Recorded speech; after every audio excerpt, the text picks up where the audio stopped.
Hello everyone, welcome back to my channel. आज बात करेंगे Canada tourist visa visitor visa के एप्लीकेशन प्रोसीजर को लेकर प्लस प्रोसेसिंग टाइम को लास्ट में डिस्कस करेंगे।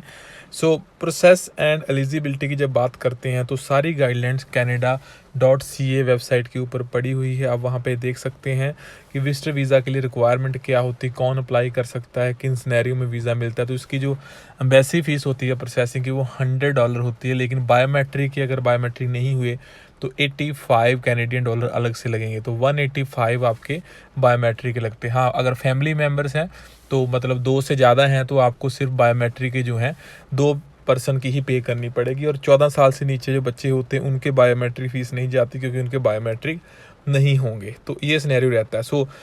हमें सबको पता है कि वीज़ा चाहिए जिसने कनाडा विज़िट करना है। आगे बॉर्डर भी खुलेंगे तो वीज़ा अप्लाई करने के बारे में भी क्वेश्चन आते हैं। और इसके ऊपर जो स्टे होता है तो नॉर्मली 6 मंथ का स्टे होता है, आपको कम भी मिल सकता है। लेकिन अगर आप एक्सटेंड करना चाहते हैं जैसा कि कोविड के टाइम में था तो वहाँ आप एक्सटेंड कर सकते हैं। इवन अगर आप इसको कन्वर्ट करना चाहते हैं वर्क में तो LMI लेके आप वहाँ पे वर्क में भी कन्वर्ट कर सकते हैं, बिल्कुल लीगल वे में। ये प्रोसेसिंग चलती है।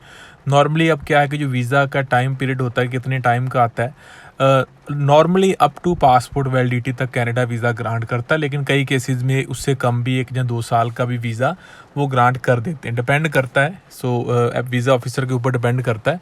Otherwise normally up to passport validity आपका जो वीज़ा है वो ग्रांट करते हैं। तो 6-7 साल का पासपोर्ट पड़ा है तो तब तक का आपको जो वीज़ा है वो ग्रांट हो जाएगा। अब डिपेंड करता है, जैसे इंडिया एप्लीकेंट है तो हमें तो वीज़ा चाहिए। कई बार कुछ कंट्रीज़ होती हैं जैसे US के ग्रीन कार्ड होल्डर हो गए, जिनके पासपोर्ट चाहे इंडिया का भी हो तो वो ETA करवा के भी जा सकते हैं। अब एलिजिबिलिटी की जब बात करते हैं तो पासपोर्ट तो हमें चाहिए ही, आपको कोई क्रिमिनल रिकॉर्ड नहीं होना चाहिए। एक इम्पॉर्टेंट फैक्टर है, वीज़ा ऑफिसर को आपको कन्विंस करना पड़ेगा डॉक्यूमेंट के प्रूफ के अकॉर्डिंग आप वापस क्यों आओगे। अगर टूरिस्ट वीज़ा लेना है, विजिटर वीज़ा, यही एक मेजर कारण होता है रिफ्यूज़ल का।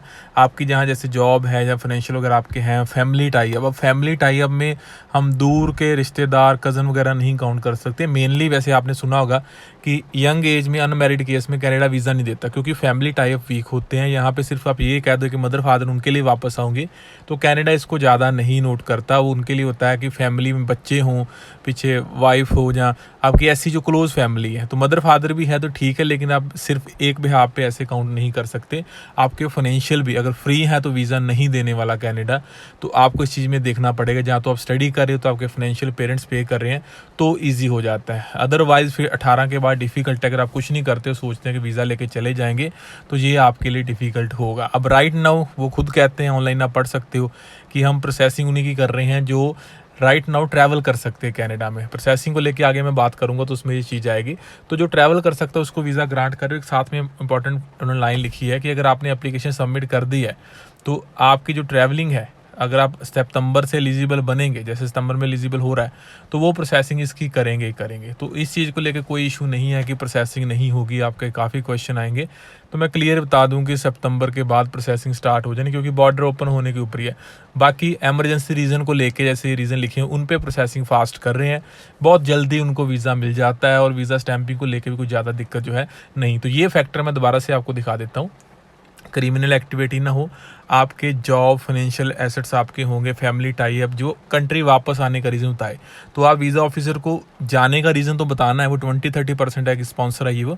वापस वहाँ से आओगे, वापस इंडिया में आओगे, उसका रीज़न ज़्यादा हाईलाइट करना है। तभी मैं कहता हूँ कि फाइनेंशियल जो है वो सफिशिएंट चाहिए। और फंड को लेके सफिशिएंट ट्रैवल के लिए जितने हों तो उतने में वीज़ा आ जाता है, ऐसा कोई इशू नहीं है। और राइट नाउ प्रोसेसिंग की बात करते हैं तो प्रायोरिटी वो दे रहे हैं। प्रायोरिटी किसको दे रहे हैं आप ये देख सकते हैं, जो ट्रैवल कर सकते हैं। तो अब प्रोसेसिंग टाइम जब आप इंडिया से देखेंगे आपको काफ़ी इशू होगा।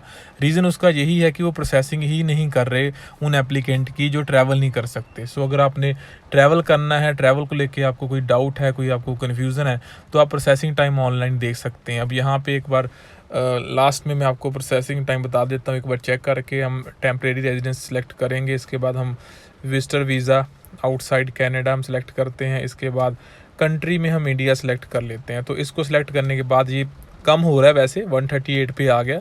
सो पहले काफ़ी था, अब धीरे धीरे कम हो रहा है। लेकिन जब आप नोट करना, जब बॉर्डर ओपन होंगे सितंबर ऑनवर्ड, तो ये प्रोसेसिंग टाइम काफ़ी नीचे आ रहा है। जैसे यूएस की बात करते हैं तो आज की डेट में 50 डेज़ नीचे यूएस का ट्रैवलिंग टाइम जो है, वीज़ा टाइम है, ड्यूरेशन का ग्रांट होने का टाइम, वो लग रहा है। तो अब बॉर्डर ओपन होने के ऊपर सारी चीज़ें टिकी हुई है। जैसे कोई अपडेट आती है आपको इस चैनल पे मिलेगी, सो चैनल को सब्सक्राइब जरूर कर लें।